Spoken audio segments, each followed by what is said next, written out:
Minat warga yang ingin menyekolahkan anaknya ke sekolah negeri begitu membludak.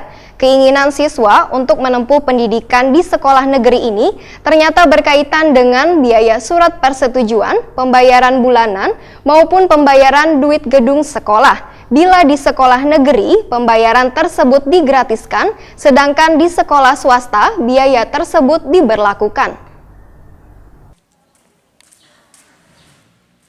Minat warga yang ingin menyekolahkan anaknya ke sekolah negeri begitu membludak, terbukti pada penerimaan peserta didik baru tahun ajaran 2019-2020 hingga membuat beberapa sekolah menambah ruang kelas baru, sehingga ada sekolah swasta yang kekurangan siswa. Keinginan siswa untuk menempuh pendidikan di sekolah negeri ini ternyata berkaitan dengan biaya surat persetujuan pembayaran atau SPP bulanan maupun pembayaran duit gedung sekolah. Bila di sekolah negeri pembayaran tersebut digratiskan, sedangkan di sekolah swasta biaya tersebut diberlakukan. Kabid Pembinaan SMA Dinas Pendidikan dan Kebudayaan Provinsi Kalimantan Selatan, Muhammadun, Wahetakoni Prima TV Baisukan Senin 22 Juli 2019, mengakui bila pembayaran SPP wan lainnya menjadi salah satu permasalahan kekurangan peserta didik di sekolah swasta. Menurut Muhammadun, walaupun akan ada beban pembayaran bagi peserta didik, namun sekolah swasta lebih memilah bagi peserta didik nang pembayaran seminim mungkin atau jangan sampai mempersulit kuitan siswa. Pihaknya pun terus berupaya agar sekolah swasta di Kalimantan Selatan kedepannya bisa membebaskan duit pembayaran sekolah bagi peserta didik, yaitu melalui dana hibah atau dana bantuan operasional sekolah, wan tunjangan bagi guru honorer sekolah swasta. Upaya ini akan segeranya disampaikan kepada Gubernur Kalimantan Selatan agar bisa secepatnya terrealisasi. Tujuan supaya seberataan kekanakan di Banua ini, ujar Muhammadun, bisa merasakan dunia pendidikan hingga ke jenjang lebih tinggi.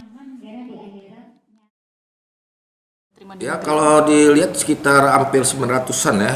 Kalau yang kemarin kami sudah hitung 4.000 lebih mendaftar, kekuatan SMA negeri itu sekitar 1.000. Kalaupun penambahan rombel hanya 4 kali 32, 900 murid lagi, itu pasti masuk ke swasta. Kalau himbauan, betulnya himbauan ini juga saya sudah laporkan dengan Pak Gubernur, Pak Manbirin, bahwa memang swasta ini kalau bisa uang pangkalnya mungkin ya bagi orang yang tidak mampu itu agak berat. Bagi yang mampu mungkin bisa subsidi silang. Jadi subsidi silang bagi yang mampu, yang tidak mampu mohon ya seminim mungkin lah untuk uang pangkalnya. Muhammadun meminta seberatan sekolah swasta di Kalimantan Selatan agar tetap bersabar wan tetap membuka penerimaan peserta didik baru. Karena dari data yang dihimpun oleh Disdikbud Kalimantan Selatan, masih ada sekitar 900 siswa lulusan SMP wan MTS di Kalimantan Selatan yang kada diterima di negeri. Sehingga diharapkan calon siswa tersebut nantinya dapat memenuhi ruang belajar di sekolah swasta di Banua ini.